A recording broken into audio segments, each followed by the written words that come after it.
ഇത് തമിഴ്നാട്ടിലുള്ള വിശുദ്ധ ദൈവസഹായം പിള്ളയുടെ ദേവാലയമാണ്. 1712 ഒരു നായർ സമുദായത്തിലാണ് അദ്ദേഹം ജനിച്ചത്.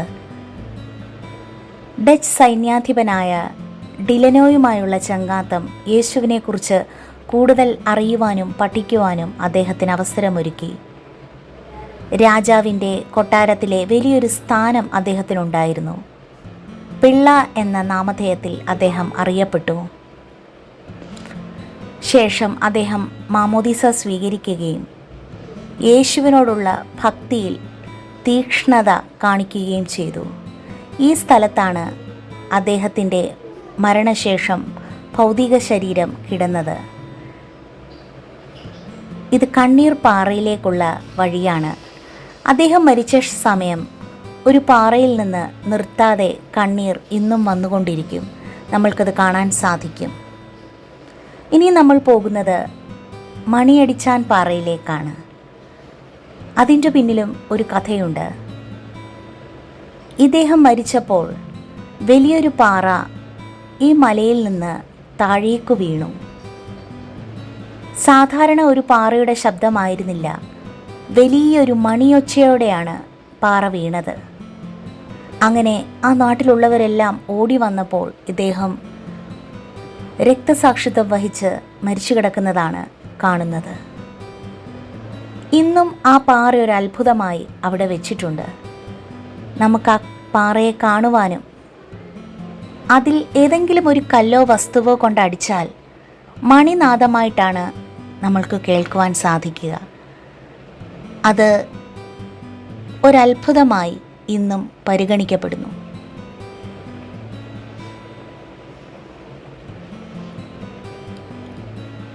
അനേക ദൂരം യാത്ര ചെയ്ത് നമ്മൾ മലമുകളിലെത്തി.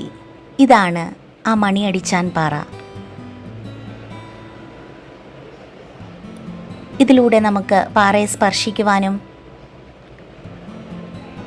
ഇതിൽ തൊടുമ്പോൾ മണിയടിക്കുന്നത് പോലെ ഒരു ശബ്ദം കേൾക്കുവാനും സാധിക്കും.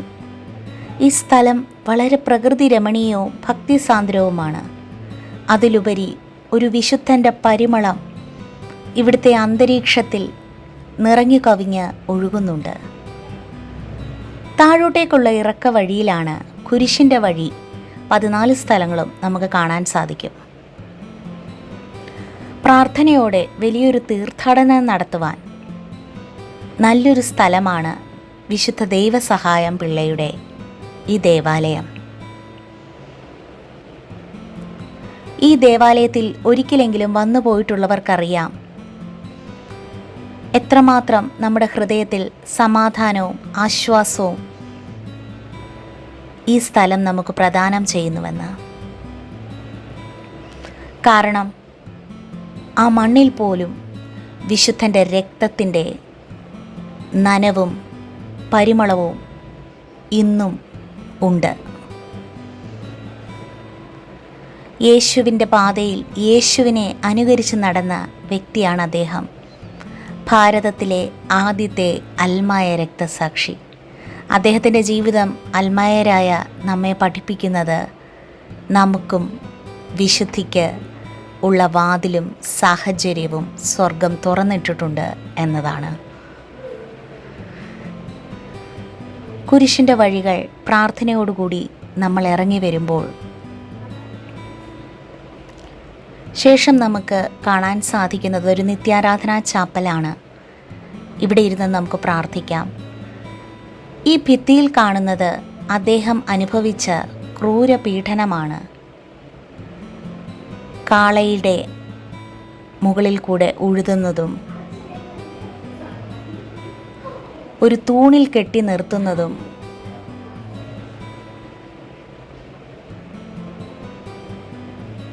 മുളകടുപ്പിൽ മുളക് കത്തിച്ച് അതിൻ്റെ ഗന്ധമുള്ള മുറിയിൽ അടച്ചിടുന്നതും തിളച്ച വെള്ളത്തിൽ അദ്ദേഹത്തെ നിർത്തുന്നതും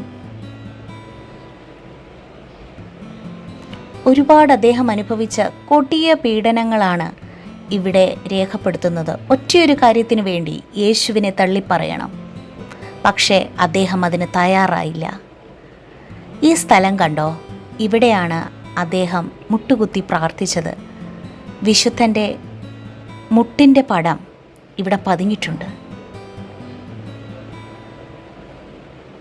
അദ്ദേഹത്തിന് യേശുവിനോടുള്ള സ്നേഹത്തിൻ്റെ അടയാളമായി സ്വർഗം കൊടുത്ത സമ്മാനമാണ് ഇന്നും നമുക്കിത് കാണാൻ സാധിക്കുന്നത്. ഇവിടെ വച്ചാണ് വിശുദ്ധൻ മരിച്ചത്. വിശുദ്ധനെ വെടിയുയർത്തുകയും താഴോട്ട് മറിഞ്ഞ് വീഴുകയും ചെയ്യുന്നത് ഈ കണ്ട സ്ഥലത്ത് വെച്ചാണ്. അദ്ദേഹം കൊല്ലപ്പെട്ട സ്ഥലമാണിത്. 14 ജാനുവരിയിൽ അദ്ദേഹം സ്വർഗത്തിലേക്ക് യാത്രയായി. വിശുദ്ധ ദൈവസഹായം പിള്ളയെ ഞങ്ങൾക്ക് വേണ്ടി അപേക്ഷിക്കണമേ.